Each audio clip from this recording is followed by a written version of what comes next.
let's talk about Bruno Fernandes, the captain. Oh, captain decides to stay at Manchester United. He flirted with Saudi for a couple of weeks, 100 million to United, 200 million to Bruno over 3 years. He was quoted saying, Al Hilal for me was an easy move. Even at a family level, I had João Cancelo there, but I want to maintain myself at the highest level. I want to keep playing in the big competitions, and I feel capable of it.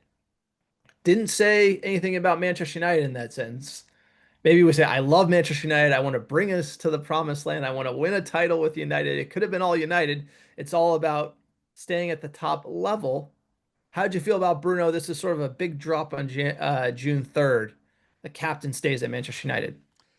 I was of the thinking that this is a personal decision, right? If he wanted to do it, it would happen.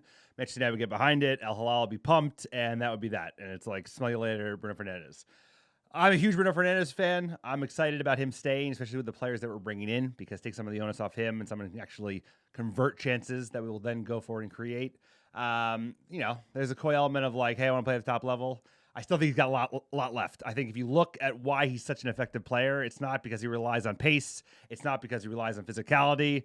He knows how to maneuver tight spaces, and he's incredible at creating chances. And I think given his track record with fitness and with lack of injuries, I think he could play in the Premier League for another 4 or 5 years at a top level because he has that profile where you just don't have to run as much, think more.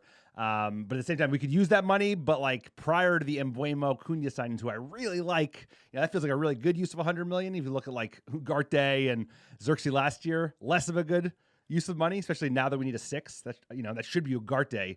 I was concerned about how effectively we can actually utilize that cash in the open market. I'm happy about it, but like you said, it's going to be less money to play with to fill a lot of holes in that squad. But he's a huge presence in the team, and I think with some players that could score goals, hey, we should be staying up next season. That's what these signings speak to me, is like they need goals. If we get goals, we don't get relegated, and he'll help us get goals.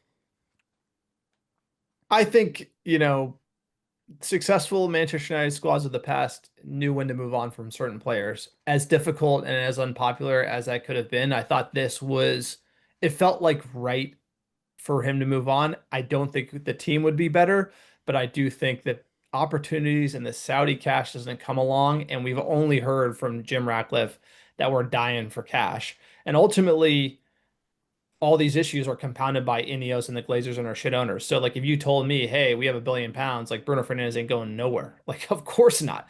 But if you're saying, hey, Amorim can't get his rebuild unless we sell big players, raise big amounts of money, which isn't going to come from Rashford. We're not going to get paid a lot of money for that. We're already talking about selling Garnacho at a discount.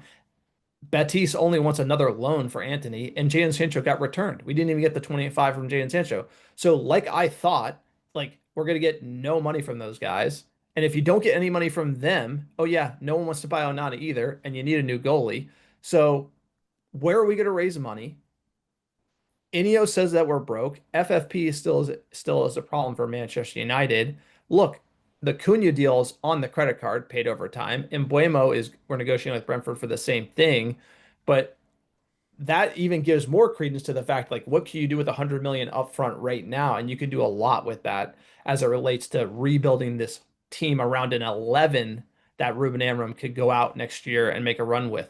Now, if INEOS somehow lied that they were running out of money and there's plenty of money to spend on players and we have 300 million net we can spend and buy a new goalie, buy a new midfielder, and buy two new strikers that we desperately need, then I'm all for Bruno Fernandes staying. But if this not selling him means we're going to do another half measure bullshit rebuild that doesn't get us anywhere and gets Amorim sacked, that's where I'm looking at this and being like, we never really move on.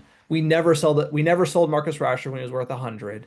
We didn't sell, that's the same type of situation with this, where you never know. Bruno could come up and not play well next year, and then the Saudi money's gone. I doubt that's going to happen, but there is another side to this where United need to learn how to cash in on players, especially if we're as broke as they say we are.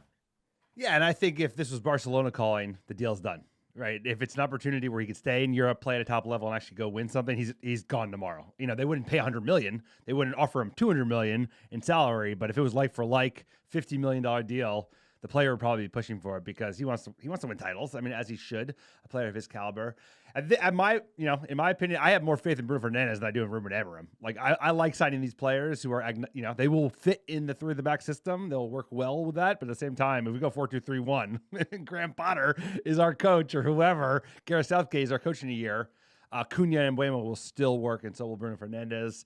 So it was always a risk, but at the same time, like you said, I think it's now about like, you got to sell the scraps, dude. Even if it means we can't do huge buys beyond these 2 signings that are looking to be more certain, is like, you gotta, whatever. But it's not realistic. I'm trying to provide a realistic You got to go heaven. You got to go cheapo. Hey, I want someone to pay me $100 million for players who suck. Like, yeah, so do I, but it's not going to happen. That's the problem. But you get what I mean? We're not going to get, if we get 50 million out of selling Garnacho, Rashford, Sancho, and Anthony, like up front, like I'd be blown away. Those four?